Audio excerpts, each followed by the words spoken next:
Hi, everyone. Welcome back to Bufnagle the podcast, where we explore entertaining and enlightening discussions of the adventure of life and all things good, from science and technology to history and philosophy to leadership and success. We hope to give you a better understanding of the world and skills for everyone to pursue their own adventure.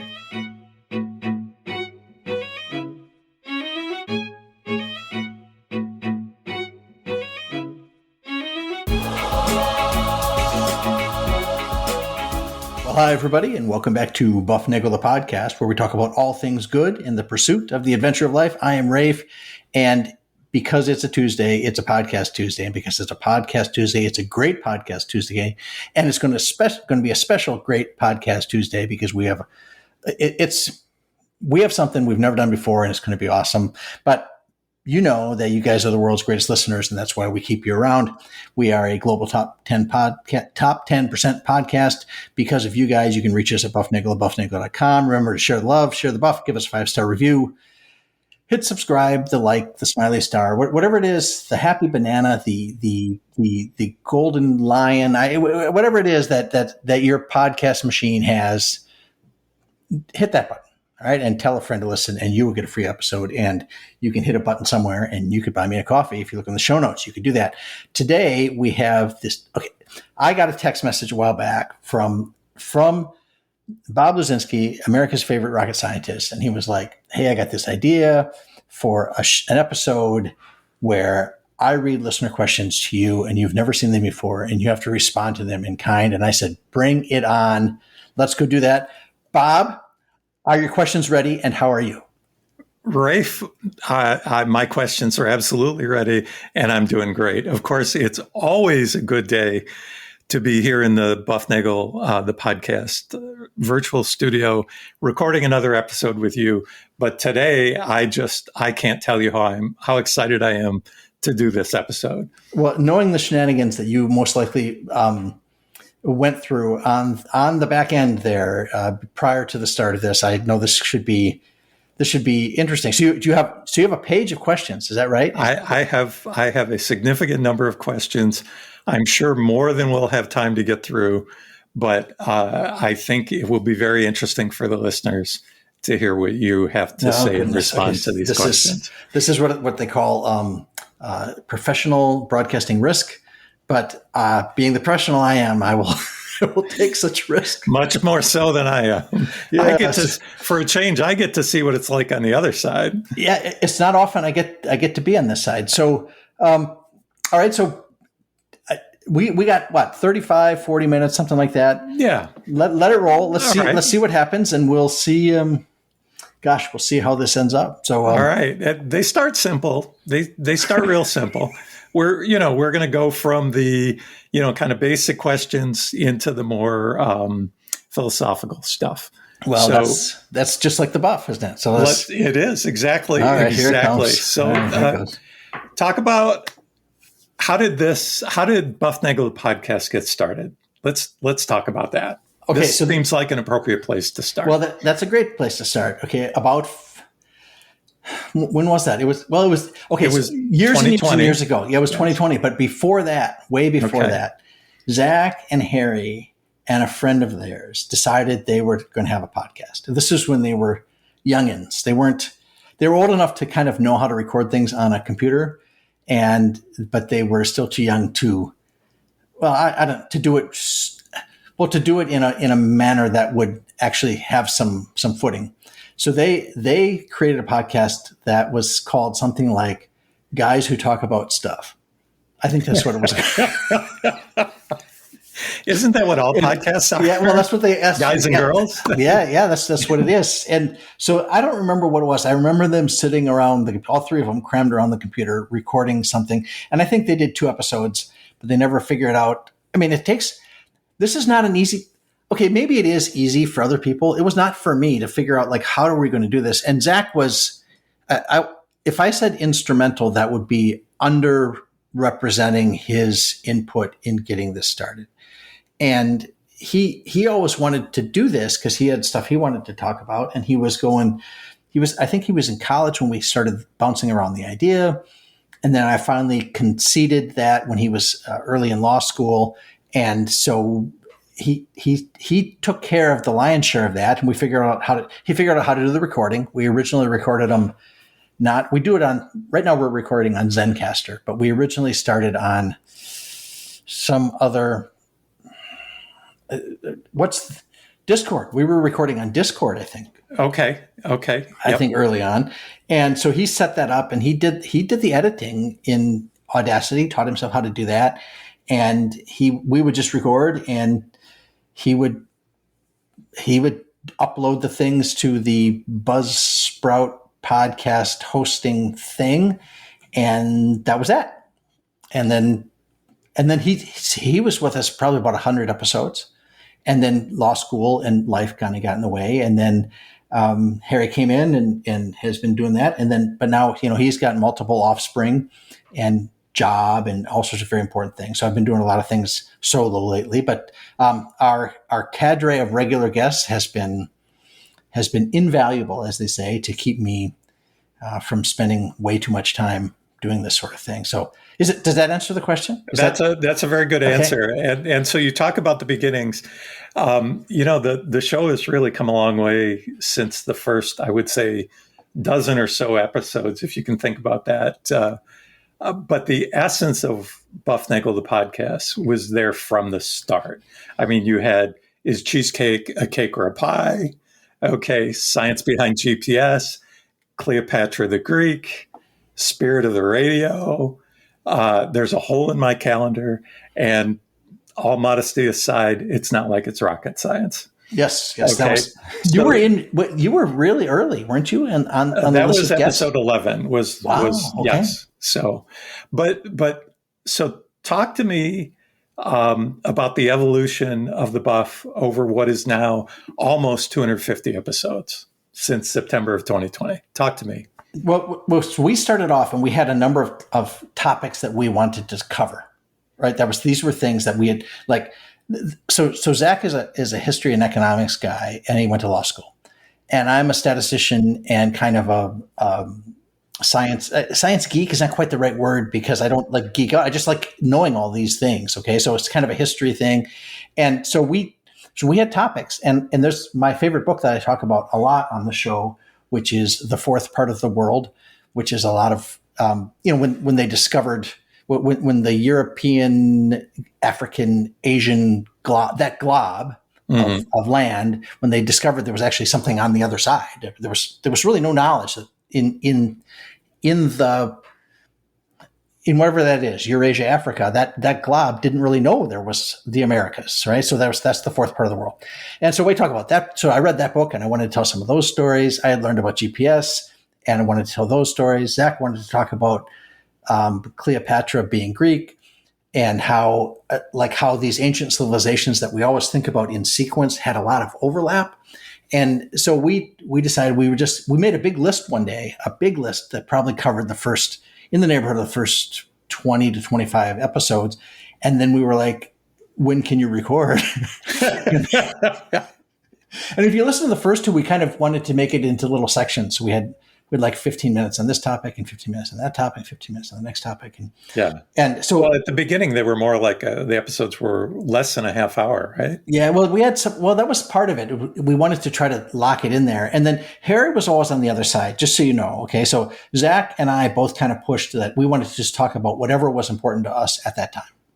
Right. Which results in a real haphazard, you have no idea what's coming. Right. I mean, and some people that's one of the hallmarks of the book, I think. Okay, that's what I say. But Harry was like, no. We should have a session where we do 8 weeks of just talking about like horses, all right, and then 6 weeks of just talking about Eskimos, or I mean, whatever the thing is. Yeah. And so we did some of that when we talked about Shackleton. We put 6 episodes in a row on Shackleton. Yes. And I mean, I like that because I like to talk about Shackleton, and I thought it was fascinating, but then last summer we talked about the speed of light thing, but we interspersed that with other things in there. And because if you aren't interested in that topic, you're going to lose those listeners. If it's 6 of something they're not interested in, and that's a balancing act for sure. Right. And so I didn't, but but then I thought, this is really, I don't like to say it this way, but this is the absolute truth. I'm not going to talk about something that I'm not interested in. And I'm hoping that there are some things that interest other people. And I know, Bob, for example, not every episode that we do interests you. I got it. That's all good. Yep. That's all good. But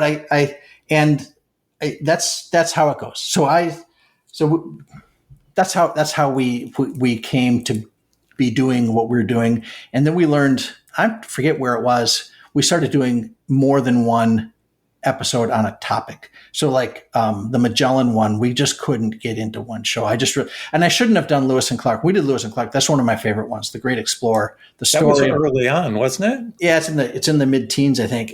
Yeah. But we packed that into that one, and it just felt. I decided after that one it felt too rushed, and we're going to start. We'll give the topic the time it needs. And we've had some episodes that are pretty short, 18 minutes or something like that, and other ones that have gone almost an hour. And I think we've had a couple that have gone over an hour. So anyway, that's how we got to where we are. And it's I like how it is, and it is what it is. And I think to try to plan it out too long in advance just kind of would take a lot more effort than I want to do at this point.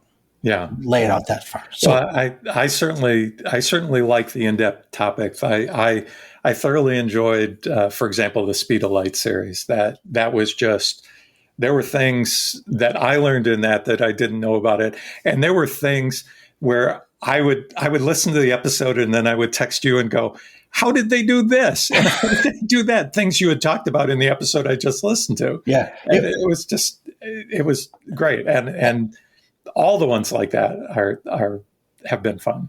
Yeah, those have been some of my favorites, actually. When I go, in fact, I will go back and listen to some of these things because I have found that as I'm aging, it's harder and harder for me to remember all these things. And I'm like, I think we talked about that on the Buff. And so I'll go and I'll find the episode and I'll listen to it. I was like, oh, okay. And that'll remind me what I did. But I couldn't keep all the Speed of Light stuff together. And I listened to that. I was doing yard work here, and it's just me and a hoe and some stones putting up little walls and things like that. And I would listen to this, and I found myself stopping and just listening to the story. The story is so incredible.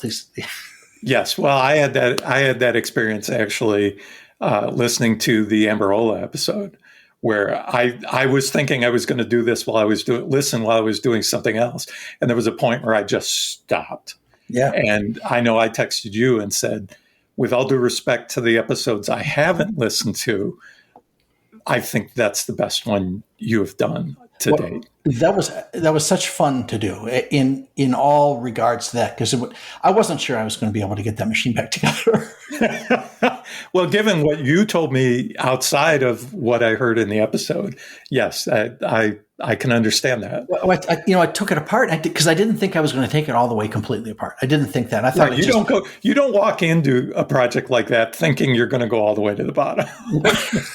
I did that with a typewriter once in college, and it was like 2 days before a paper was due. And it was, at the end I had a couple springs left over and some levers. I was like, what am I going to do with these things? But it was the Amberola stuff was, in fact, I was just listening tonight. I'm going through all of these, I call them spools. They're really cylinders. I think it's the official name, but yeah. I was going through some of them, and it is amazing how much terrible music there was back then. But I look like they didn't, like we think about pop music now, and what was the pop music then was just so different. I don't even know how to describe. There's some barbershop quartet stuff in there. Okay. There was one that was like, I forget what it's called, but it kind of starts off with this orchestral thing, and then this guy comes in on xylophone. He's doing like 4 minutes with just a xylophone solo. Like, what were they thinking? It was like, I know this will be a big hit. Tim, go get your xylophone from middle school. And but it was, if you're a xylophonist, then it must have been. It's pretty good xylophoning, but it just was giggly, funny to me, and I feel bad about that because they didn't. They did that earnestly. They were recording that earnestly. This is something that they believed would entertain people, and I bet it did at the time. Either that, or they didn't have any other music because pop music wasn't a thing No, in not like it is. 1920. Yeah. I heard the thing, and I've been wanting to tell this on a show one time. I read about when they went from wired Morse code what's that called, the telegraph, wired telegraph, Yes. to wireless telegraph.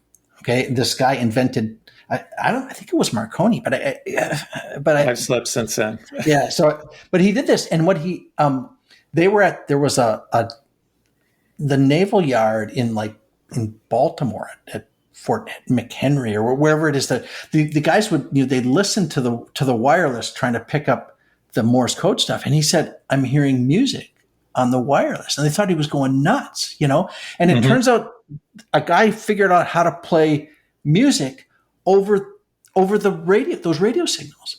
And he didn't know if anybody could hear him.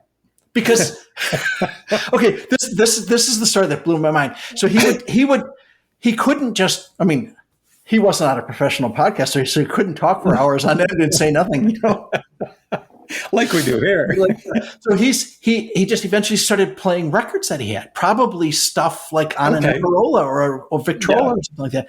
So he would talk for a while and he'd play music, and the naval guys would hear this sound. He was like, I think I'm hearing music in here, and they would pass the headphones around and they try to figure out where it came from. But then their shift would end, another guy would come in, and they wouldn't hear. But then finally they heard him, and he would say things like, "Hey, if you can hear me." He couldn't say, send me a text message, right? If you can hear me, I live here, come talk to me, because I think I figured something out that'd be really valuable. It's called radio. And so eventually they did that, and then radio became a thing. And the thing that struck me is really odd about this, when I read this story years and years ago, is this guy started playing, he needed more records, okay? He needed more records to play because he was running out. Like, I have an Amberola, but it's not 4 minutes at a crack. I have to constantly be on it. So he needed longer playing records. And he talked to people about doing that. And one guy ran a hardware store. He said, well, I'll give you my records to play if you mention my hardware store. And so radio existed, radio existed for seconds before someone decided they could advertise on it. And that to me was, okay, so now I don't have to do that episode, because that's the story. There you go. Is advertising creeps in everywhere. So yes. So you did mention in that entire discourse, you mentioned favorite episodes. And as I said, there are many that I can think of and that we've already talked about. But do you have a favorite or favorite episodes, and not just necessarily talking about the finished result of the episode, but a favorite episode in terms of preparation, or a favorite episode in terms of the recording session? Talk about favorite episodes. Well, a couple of things come to mind. The Amberola comes to mind because I have to say I did some pretty clever editing in there. I liked the editing in there. I was able to put the Amberola sound in with the talking sound, and it lined up really well when I did it. And I'm sure a good editor would just scoff at me and say, well, you could have done this, you could have done that. And I was like, yeah, but I'm not a good editor. I thought it was amazing. Oh, and I heard it and I thought it was great. And then there's when we did the MacArthur Park episode, there's this little bit where Harry does this little thing at the end, and we work really hard to say, we say, you seek the good, live virtuously and flourish and enjoy. We say enjoy, boom. We wait just a little bit there. There's a little space. And that's where the music's supposed to start it fades up, and the Adventure of Life finishes the sentence. And I changed that, and I put at the end of MacArthur Park, there's this big orchestral rah, rah, rah going on. And I put that in there. And I tell you, when I listened to that, when I dropped it in there, and then I listened to the playback, and I just giggled here in the editing room, because it was just, to me, it was so funny to hear that. There was one I did with Zach, and I'm not sure anybody remembers this as much as I do, but there was an episode that we did about nutrition, about eating better, and Zach was being all serious. Is this the donut one? No, it's not the donut one. It's later than that. Okay. And I don't remember why I got on this kick, but I was like, I claimed to him that my Diet Mountain Dew wasn't a lot worse than his fruit smoothie or whatever it was. And I went through the list of ingredients in the Diet Mountain Dew. And what was so funny to me was that I was able to describe why all these terrible chemicals that were that were in the soda were actually. I was able to come up with an explanation for why they were actually good. And poor Zach was on the other side, and he wanted to be serious, and but he was crying. He was laughing so hard, and I couldn't. I don't know. I still have that image in my head of him on the other side. Just he couldn't even speak. He was laughing so hard, and so that was a good one. But we had the ones we haven't had Brock on, America's favorite naval aviator. We haven't had him on in a while, and so those were some episodes that I just learned so much about. How much do you know about helicopters? I don't know anything, I didn't even know that I didn't know anything about helicopters. And he was telling all those stories. But right around the same time, we did an interview with my dad, and he did one, and then we did an offshoot episode from that based upon and so he had these stories that I knew I had heard in a certain place here and there, and it was I think that may be our all-time most popular episode. Really, one with my dad talking about how you can. What's life on the prairie and how lessons from the prairie. Yeah, lessons from the prairie, and that's one that it just was so. It was so good to hear those and get them on tape. Both my parents are in their late 80s, and it's good to have those kinds of things there. And it's been it's been good. Like all those interviews, like Bob, it's always great having you on it because you understand.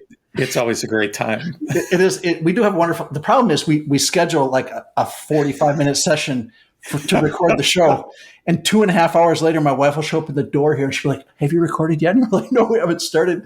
And you say that's a problem. I don't see it as a problem. It's a feature, not a bug. It's a feature. It's an excuse for us to get together and catch up. And I've talked to so many wonderful people about, I've reached out to people that I've never known. But when the little radio station that plays here in Noblesville, Bob, that is just a masterpiece of a station. It is. I plan my day to I'm going to go to that store because the radios will stay within range. Then that store over there because that store it'll be out of range. It is. That's how radio was supposed to be. This guy is doing radio how it's supposed to be, and it's just the music is the music is so good. I was mocking the music on the Amberola, but they didn't have there wasn't a thing. Pop music wasn't a thing. There's very little classical music in this library that I have, yes. But I tell you, this radio station WELW whatever it is, the 106.3 here in Noblesville, it is just it's the breadth of the library there is so big and it's so good. It is so good. And you'll hear these songs. I was like, I know that song. Oh, that's Nat King Cole. Oh, look, that's Perry Como. And people might mock that, but it's like, those are songs, they last. Those are songs that are lasting. And yes. There are some songs in the Amberola library that are lasting. They are there. But the majority of them, I was going through today and I started pulling out the good ones and stacking them off to the side. And I've gone through about 30 of them, maybe 40 of them. And I have five that have staying power. Okay. And I have 100 total. So I'm not going to have that many, but they're just,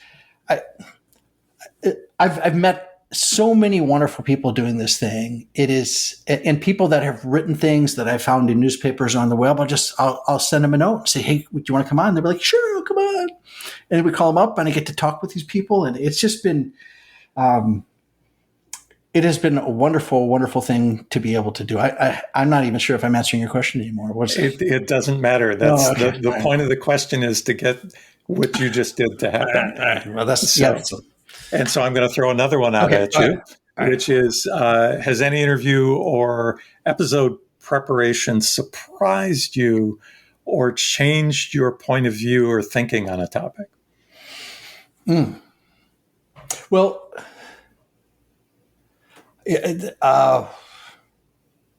that's hard to say. I don't know. We had some. We agreed to talk about, you and I agreed to talk with Zach about this, the Challenger disaster. And I Yes. know originally you were reluctant to do that. I'm trying to figure out, here's what's in my head, remembering that. Okay. And Okay. this is detrimental to my image. But I remember thinking, why is he so broken up about that? I mean, that was my initial reaction when you said, well, I didn't really want to talk about that the first time we brought it up. And I was a little surprised. I was like, well, just tell the story, man. That was, but then then I started thinking about it. And then when you did agree to it and tell the story, it's one of those deep, rich stories it doesn't end happy. Right. And you can see how that becomes what you do with your life is, I don't know. It's a real human thing. It was Yes. real to you there, Yes. in there. And I guess it didn't, I mean, I'm a pretty jocular guy, right? And Yeah. I never looked at that as a source of punchlines. Okay. But if ever a punchline would come up about that, I wouldn't go there now. And not that, and I think some of those things have made me more serious. When you talk to as many people as I talk to about these kinds of things, you realize that there are lots of opinions out there, and there are things that people take seriously that you've never once thought about. And you ought to give them the benefit of the doubt. And you know what? You might just learn something. And if you learn you're wrong, well, then you should change your mind. So, and so that was a thing. And I remember with that episode being feeling enriched that I got to learn that about you and about the culture that was going on where you were working and doing that. To me, that was a good thing.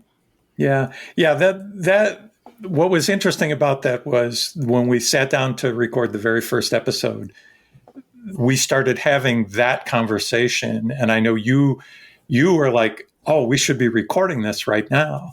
And that's when I said, it wasn't that I didn't want to talk about it, because I have talked about it with people. It's inevitable when I talk about working at the Space Center, it's inevitable that topic comes up.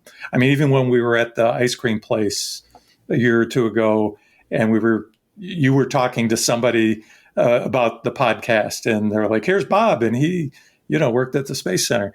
It was more that I didn't want that to be the start of the conversation. I wanted to talk about some of my other stories that were the less sad, that things that happened things that were more positive, and I did, and I had a list of those things, and we did that in episode 11, and then we circled back and did that one. But I'm glad to hear that did, and all these others have had an effect on how you approach things. Well, the other thing, I guess maybe the other thing I learned doing this is to be careful what you say.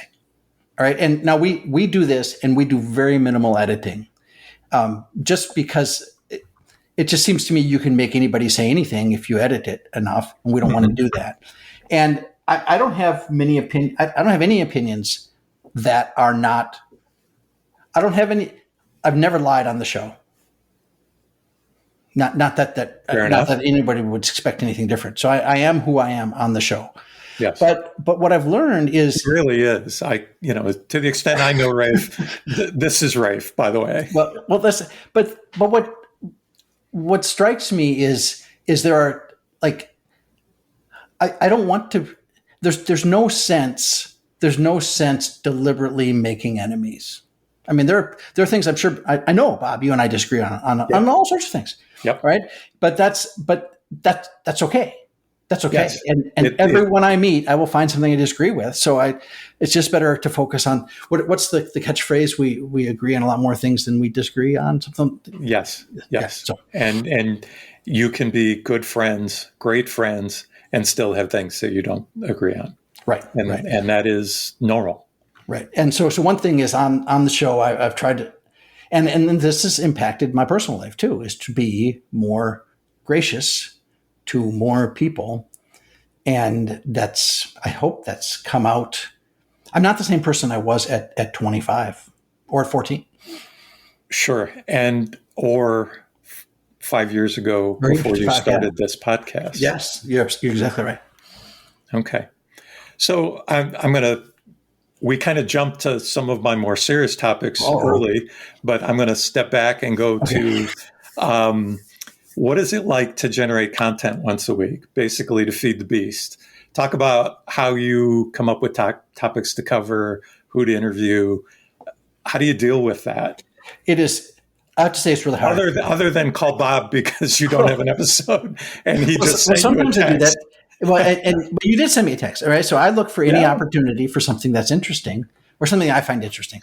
So a lot of times, and to be fair, I do send those things to you with in the back of my mind, he's going to ask me to do an episode about that, and I'm okay with it. Yeah. Well, anyways, continue. Well, and that's a great thing. But I look for opportunity for that anywhere. Like just an interesting story, like an interesting positive story. I had a negative story last week that I'm not going to do an episode on because it doesn't fit with the buff. Yeah, it doesn't, and it doesn't really help anybody. It's kind of a complaint. I have a complaint, but I don't have a solution yet, so I'm not going to go there with that one. But the content generation is a difficult thing, and it's because I want to do something that's interesting. That I could talk about little interesting things to me, but the prep work is so hard, Bob.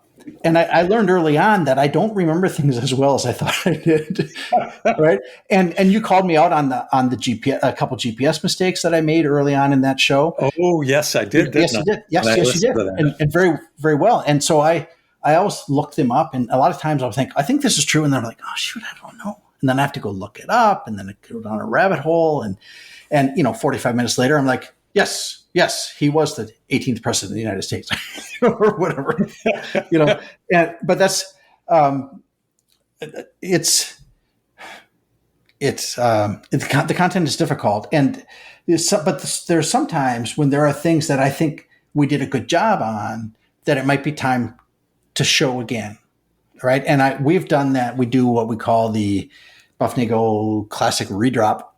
And those are things, some of them are planned, and because I want to get them out again. And that can be fortuitous because then we can push the schedule back again. And other times they might show up at the right time because I don't know, because the sump pump broke or something, and just for example, just hypothetically that needs to be replaced. But there's a list of things, but the question is, how do I take this book that I'm reading on Carl Jung and turn it into an episode? Because I'm not even sure I understand it yet.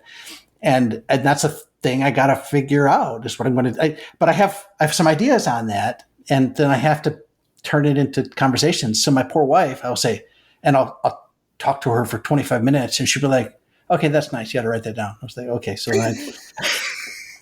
I will go do that. But she is the first, what's the right word? The first sounding board for almost all of these things, unless I say, I'm not going to tell you, you'll have to listen on Tuesday. So that's it's a hard thing to do. And the best thing is when I can do a bunch of them in a row over the course of a week, 3 or 4 episodes in a week, and get them scheduled and then get a little chance to breathe and read some bigger books and things like that. Or because we have some trips coming up. So there may be some classic redrops coming. There may be a little summer break coming. I don't know about that. So 4th of July is coming up. So have you ever thought about, after almost 250 episodes, having a season 2? Well, okay, that was always a question because this. Okay, we're still on season 5, almost 5 years later, and we're still on season 1. Just so you know how it works. Okay, so we record the thing. So Bob and I are looking at each other on the computer here, and it's recording the audio, but it's not recording the video. And that allows us to, call a timeout or point to hand off or things like that, or hold a little sign that says technical difficulties. Yeah. So, but then we get the 2 tracks, and then I edit them and get out if there's, I don't know, a dog barking or baby crying or something like that. We can edit that stuff out. I put the stuff at the beginning, put the stuff at the end, and then I take that and I upload that to the Buzzsprout thing. And one of the things it says, give it a title. So I give it a title, give it a description. There's some standard boilerplate stuff that gets tacked on there, and then it says what's the episode number and what's the season number. And Zach early on started giving it season 1. And I was like, well, I don't know when the next season is. I don't know. I don't. So the answer That's is fine. the answer is I don't want to make it. And occasionally, if you look, sometimes I'll screw that up. You don't want And to break it. I'll forget to put it in there. You don't have to have it in there. Oh, But it okay. might be that on Tuesday it downloads and it plays for you, whatever. But if you look at the list, it doesn't show up in the right spot because it doesn't have an episode. And maybe Wednesday, Thursday, or Friday, or a month later, I'll realize, hey, that doesn't have an episode number. I'll edit that and you can save the changes into the cloud, and it'll filter its way into your phone, and then you won't even, unless you're paying attention, you won't know that it's out there. Wouldn't even know. Okay. So you mentioned the editing process. Do you do that all now yourself? What's involved in the editing? I think we talked about that a little bit already, but how long does it take? Is it interesting? Is it boring? I mean, what? Sometimes it's interesting because we'll have something that, like if we're talking and we talk all over each other, and then we say, "Oh no, you go." Well, people don't want to hear that. No. Right. So I have to remember where that was and then find that and then cut that little piece out because that's not helpful. And sometimes there will be people have verbal tics or things that and sometimes that can be, I want to take that out. I want to present everybody. Certainly if we have guests, I want to present them in a very good light. So if they have you don't want to have that in there, right? So I'll take that out. And so there's that kind of thing I have to look for. And then the other thing I look for is little noises in the background. And I tend to wipe those out. And like I said, dogs barking, motorcycles, lawnmowers, that sort of thing. And it's and then I clean it up. And then hopefully I clean up both tracks at the same time so they don't become right. So they don't get out of line. Yeah. And then I do a thing where I run the thing called a compressor. Okay. And the compressor takes everything and what you don't want is really big, loud sounds and really soft sounds because the soft sounds disappear. Like if you're driving in your car, it's hard to hear that. So it kind of attenuates the big stuff down so it all lines up kind of at the same level as kind of a lowest threshold. I don't really know I don't know exactly what it's doing, but it tends to shrink it. And It kind of, all right. And then what you do is I shrink mine and I shrink yours or anybody else that's on with us. And then they're very small. And then I go and I amplify them so that they are at almost 100% of what they should be. Okay. And so you remove some of the dynamic range and then you adjust it so that. Right. So you and I sound this. So we sound, you don't have to turn it up. Now we have a couple episodes. I know the Joan of Arc episode from way back, whenever that was. It's the two voices are out of range, quite a bit out of range. There relative to each other. A few like that. You've obviously gotten much better at it. Yeah, well, I've asked some people. Sarah Shuddy, who's been on the show a couple times, she does this. That's her job is to do that, and she gave me a lot of hints and tips. So there's another thing you've learned in doing this. Oh yeah, I've met so many wonderful people. Just I'm what do they say? Standing on the shoulders of giants. I'm kind of sitting in a lounge chair on the shoulders of giants is what I'm doing. It's. So let's talk about the listeners. Is there any noteworthy feedback that you've gotten from listeners? Or for that matter, are there any noteworthy listeners that you've heard from? Well, there are certain things I'm not able to divulge, but I will say this. We hear from listeners on occasion. And what you have to remember is that it's a rare event for people to actually follow up backwards. It really is. I mean, people just don't. I know I'll listen to something. I'll say that was really great. And I might tell a friend to listen and that sort of thing. But it's very rare that I'll say, hey, I thought you did a great job. And occasionally we get those. And those are things that they melt my heart. They melt my heart. That makes everything else worthwhile. And it can be kind of lonely. You wonder, is anybody listening? Because we don't get listeners. We don't get measures of listeners. We get measures of downloads. And I have that in air quotes because I don't really know what that means. And we get and we've talked about that. It's data, but what does the data mean? Yeah, what does it mean? So and we are. I mean, there's a service out there that tracks where you are relative to other people. And we have a listen score currently of 29, which puts us in the top 10. But if you get a listen score to 30, you're in the top 5%. So, okay. And the top 10% starts at like a listen score of 23 or 24, something like that. And we have gradually grown and we're at 29 now.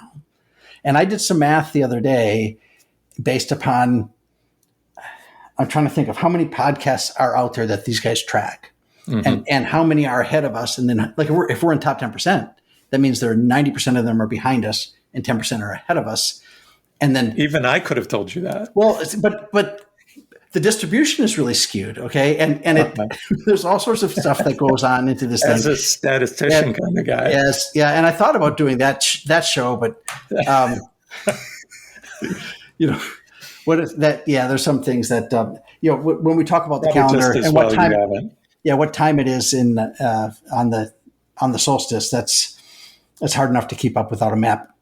Yep. So, but if you ever hear me say that we're in the top, we're a global top 5% podcast, that means our listen score has gone from 29 up to 30, and that'd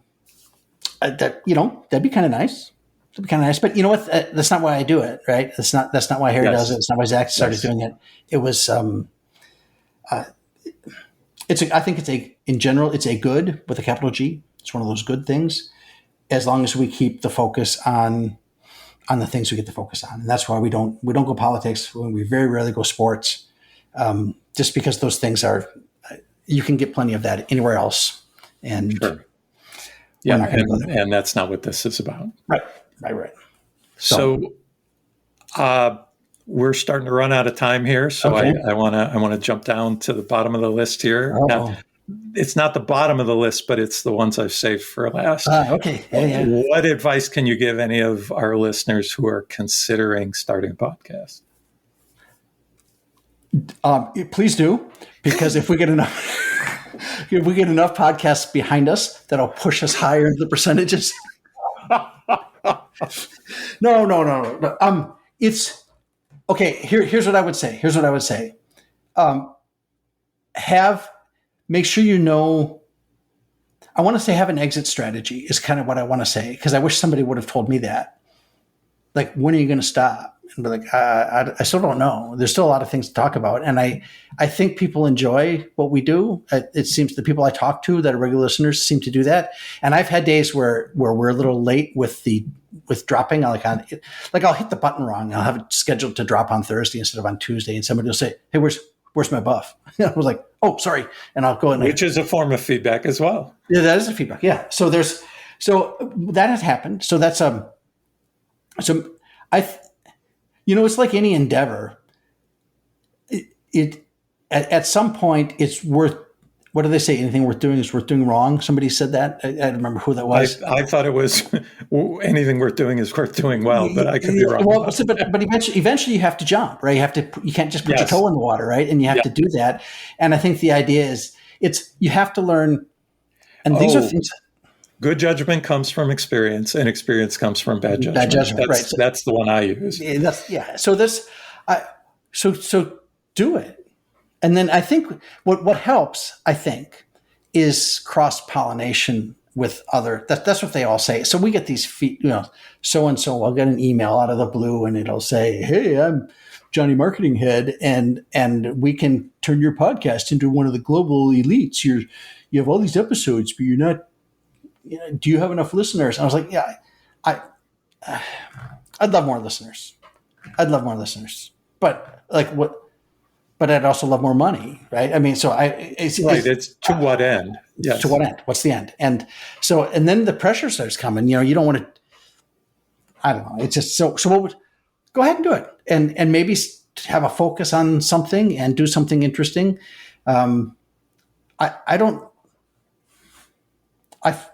I like to listen to me, but I don't know. Sometimes people will say, I think I've heard people tell me. I said no, because I talk.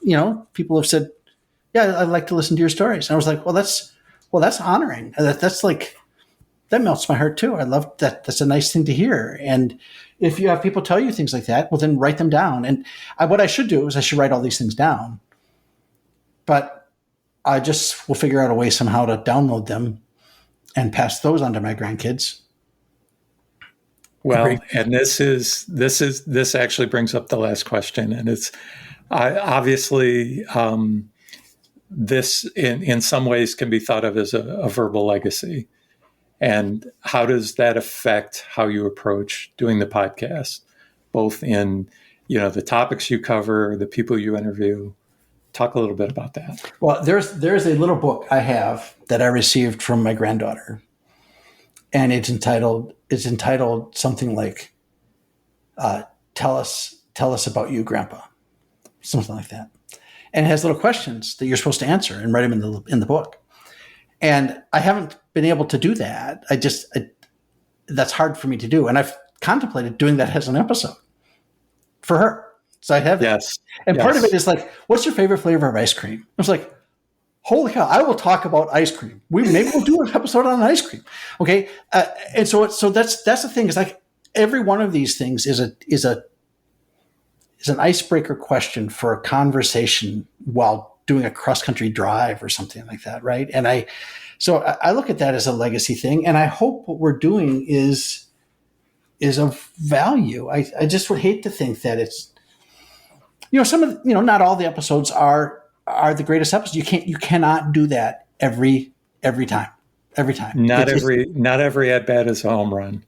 Right. And sometimes you strike out, and I will be more than willing to admit that some of them were not as good as other ones. And hey, that happens.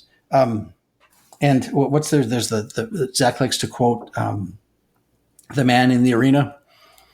I think that's Teddy Roosevelt. It's better to be a guy who lies beaten up on the floor than the critic.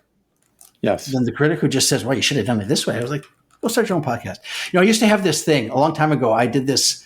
I invented a very, very complicated way to rank college football teams, a statistical way to rank them. And it was all right, and someday maybe we'll explain that. Maybe I thought about doing that episode, and I would that's when games were on Saturdays.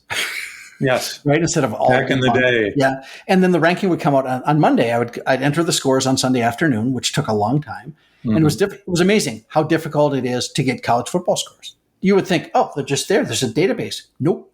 All right, and You just asked Siri. What are you talking about? Well, okay, do you know Sagarin? You ever heard of Sagarin? No. Okay, Sagarin started doing ratings for USA Today 30 years ago. Okay. Yeah, right? Siri wasn't. Oh, more than that. Wasn't an option then. I was doing rankings 30 years ago. Sagarin was doing it 50 years ago. Okay, and one day I was going through the scores, and there was a score that was. I guess I was looking at his ranking scheme and my ranking scheme, and he was like, he had a team with a different number of wins and losses than I did. And when I checked, I was like, dude, all right. So I sent him an email and I said, what's going on here? He said, oh, the data must be wrong. It'll be all right. I remember thinking, well, and you look at how much money is involved now with all the computer rankings and all this other stuff. Right. Like, I don't even know if the data is reliable. Right. So I'd enter the data on Sunday afternoon, and then I would hit the button and it would run. It was a very complicated, it was an unnecessary, this was what was great about it. It was an unnecessarily complicated. Why wouldn't it be? Why does that not surprise you, Bob? It was a very complicated estimation scheme that you can do with a regression. All right. You can do it, but it was, I learned all sorts of things doing it. It was a very interesting project. And I would submit these, I would post them up on the internet back in the early days of the internet.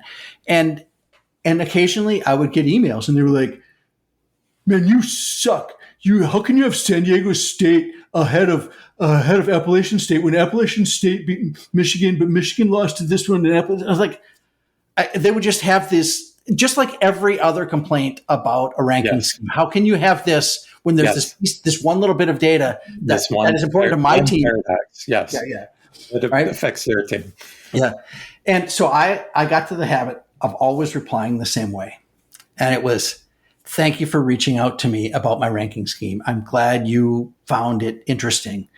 Where is San Diego State ranked in your scheme? Oh. Nice.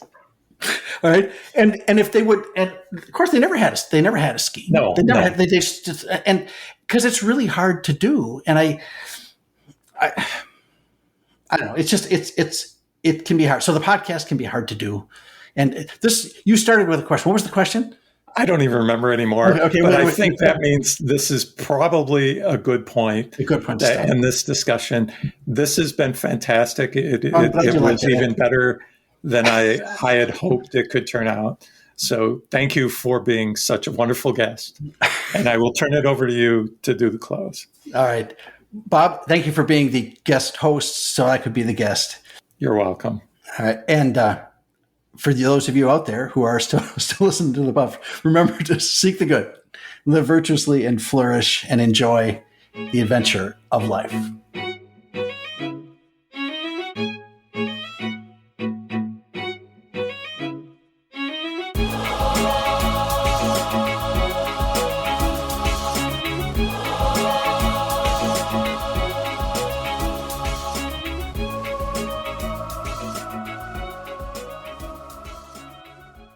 It's going to be a great day.